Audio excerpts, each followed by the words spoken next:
Karena ada yang namanya muflis, bangkrut. Itu orang yang bangkrut di akhirat ini orang yang rajin ibadah, hadirin. Dia sholat, dia saum, dia zakat, sedekah, umroh, haji, baca Quran, tahajud, tapi aktif sekali menyakiti orang lain. Tidak ada yang lebih pahit dari berharapnya hati kepada Allah. Allahumma ftah lana hikmataka ya Allah.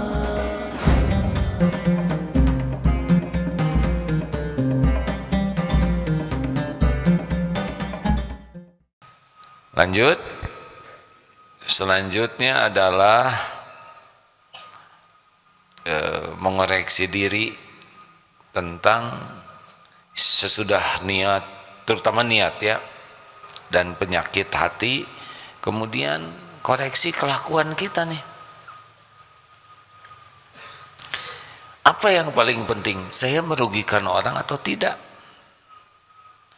Karena ada yang namanya muflis, bangkrut. Itu orang yang bangkrut di akhirat ini orang yang rajin ibadah, hadirin.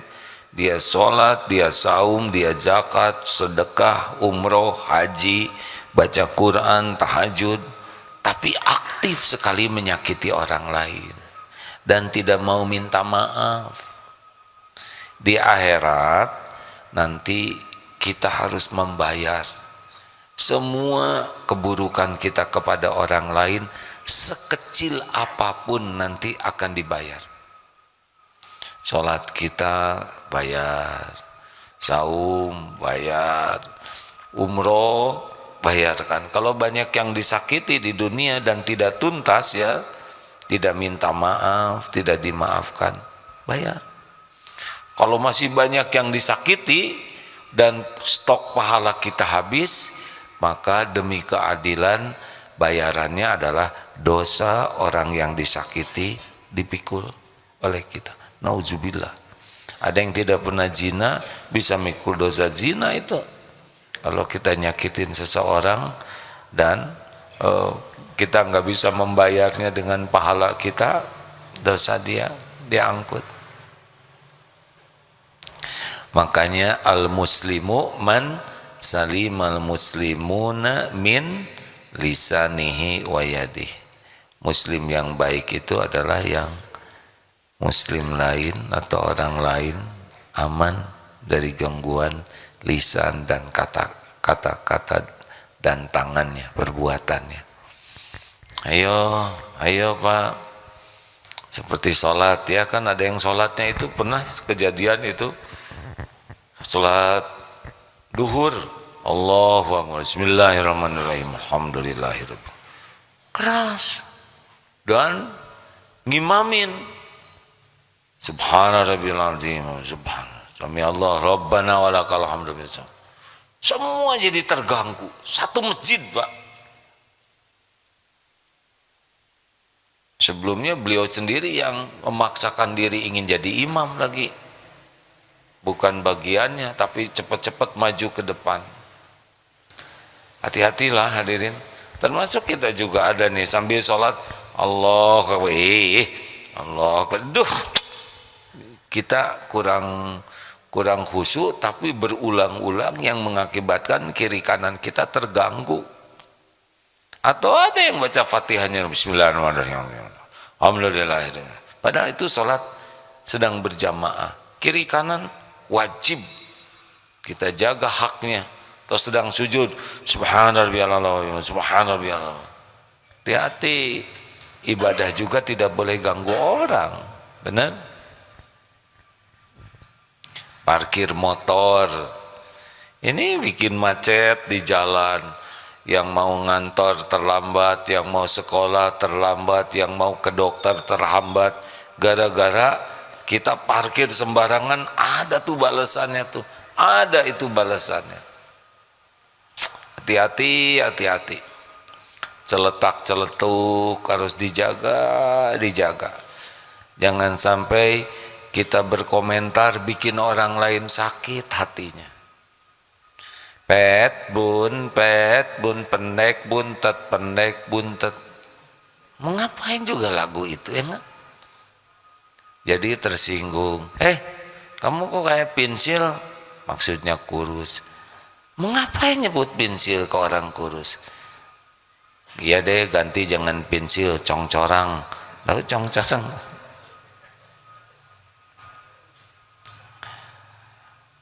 Hati-hatilah, jangan segala ditanya yang bisa bikin orang tertekan perasaannya. Ibu teh berapa kintal beratnya? Nah, kuintal ini identik dengan karung, hadirin. Udah nggak usah nanya.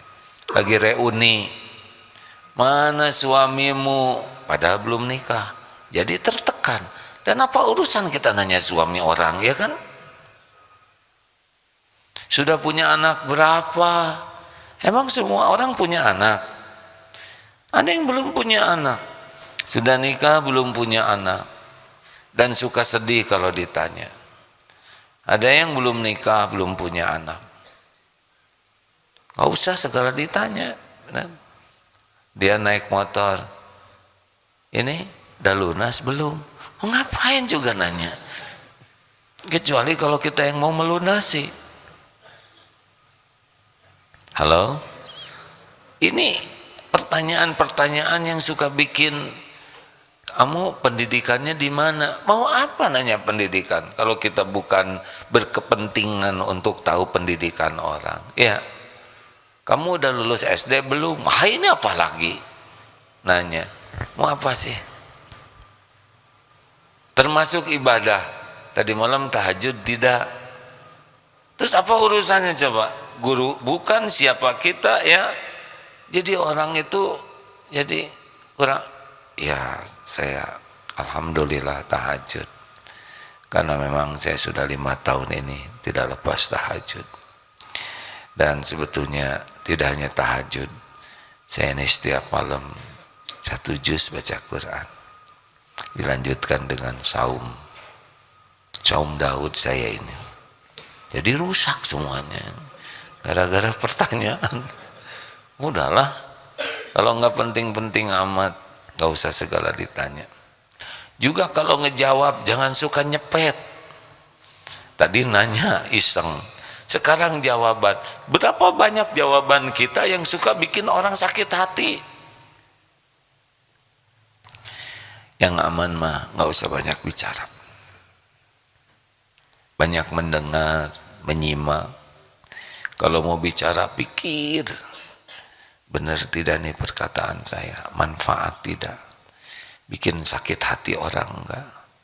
Pilih kata-katanya, pilih nadanya, pilih. Karena ada kata-katanya benar, nadanya enggak benar. Masih ingat tentang monyet? Monyet, nggak ada yang tersinggung. Coba ganti nada, monyet. Nah. Maaf ya hadirin ya, serius ini. Astagfirullahaladzim. Benar kata Umar bin Khattab radhiyallahu anhu bahwa tidak ada yang paling kusesali kecuali kata-kata yang terlanjur terucap.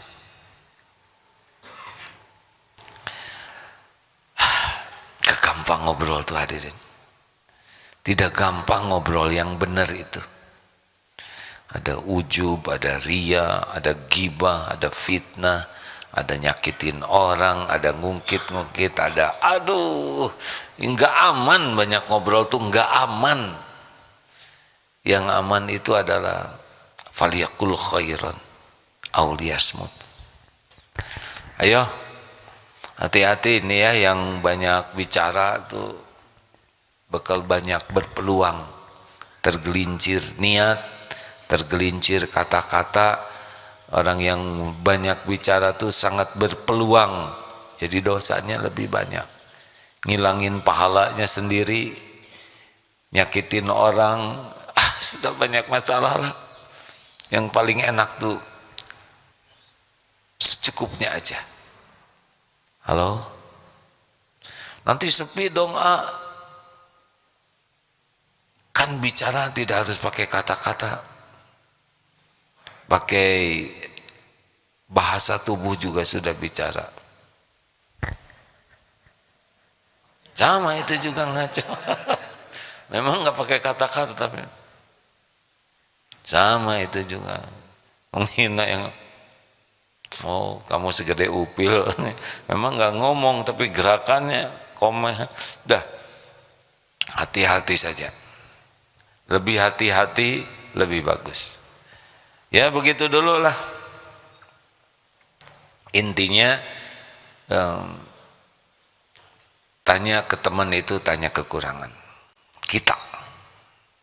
Ada masukan terutama ke orang-orang yang dekat, yaitu istri, suami, anak. Pokoknya salah satu kegiatan utama kita adalah mencari tahu kekurangan kita, kesalahan kita. Bisa dengan tafakur, bisa dengan tanya ke guru, orang-orang yang berilmu, bisa juga tanya ke orang-orang yang dekat dengan kita, cermin yang paling tahu siapa diri kita lah, yang hari-harinya ketemu, atau juga dari orang-orang yang sebel ke kita.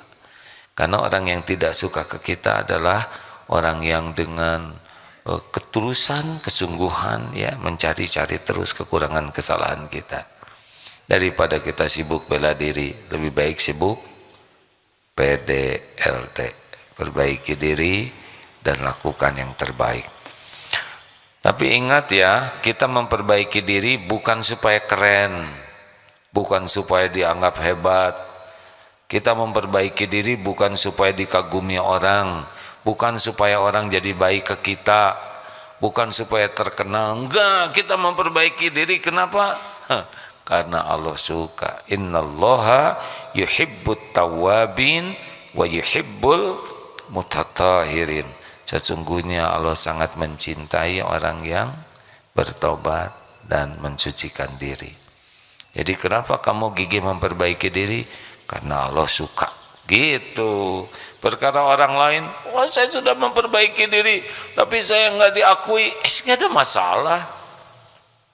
Dulu pernah ada ibu-ibu dipesantrenkan oleh suaminya 2 minggu di sini. Udah mau selesai, kecewa. Ibu kenapa? Suami saya gak menghargai, pada saya 2 minggu sudah tobat, 2 minggu saya sudah perbaiki diri, tapi suami saya tetap tidak menghargai. Berarti ibu belum tobat. Oh bagaimana belum tobat? Ya berarti ibu masih berbuatnya karena suami. Kalau mau memperbaiki diri, tobat karena Allah saja. Suami mau menghargai atau tidak, yaitu urusan suami dengan Allah. Tapi ibu tobatnya diterima Allah, itu yang terpenting. Jadi ingat ya, kita memperbaiki diri bukan untuk diakui orang kita sudah berubah. Nih bapak-bapak yang pesantren, ini kan mana mau diwisuda ya? Baru juga daftar di wisuda lagi ya. Pesantren di wisuda, kita udah berusaha memperbaiki diri, itu sedang nyeletuk, wah kamu pesantren nggak ada perubahan, nggak usah sakit hati. Padahal kita udah merasa ada perubahan, sholat jadi lebih baik, malam tahajud, tapi kata orang nggak ada rubahnya kamu, dah itu tes aja. Nggak usah ngotot bela diri, masa saya nggak ada perubahan, kamu aja yang bebal, nggak punya pikiran, nggak punya perasaan. Benar, berarti nggak berubah ya. Udah nggak apa-apa. Nggak apa-apa, memang kita menjadi baik bukan untuk diakui orang lain. Kita menjadi baik karena perintah Allah, wa ahsinu innallaha yuhibbul muhsinin. Ini yang kedua dalilnya tuh. Dan berbuat baiklah, sesungguhnya Allah mencintai orang yang berbuat baik. Surat apa itu tuh ahsinu? Al-Baqarah 149. Ini pada diam-diam begini ya. Cari. Nah begitulah rekan-rekan sekalian. Jadi kita harus jelas nih kesibukan apa sehari-hari kita. Ini berita-berita yang ada jangan sampai nambah dosa kepada kita. Ya, harus nambah kita menjadi baik dan nambah kita memperbaiki diri dan berbuat yang terbaik. Jadi jangan berita ini tuh ngotorin hati, ngotorin pikiran, nambah dosa, jangan. Hidup cuman sebentar.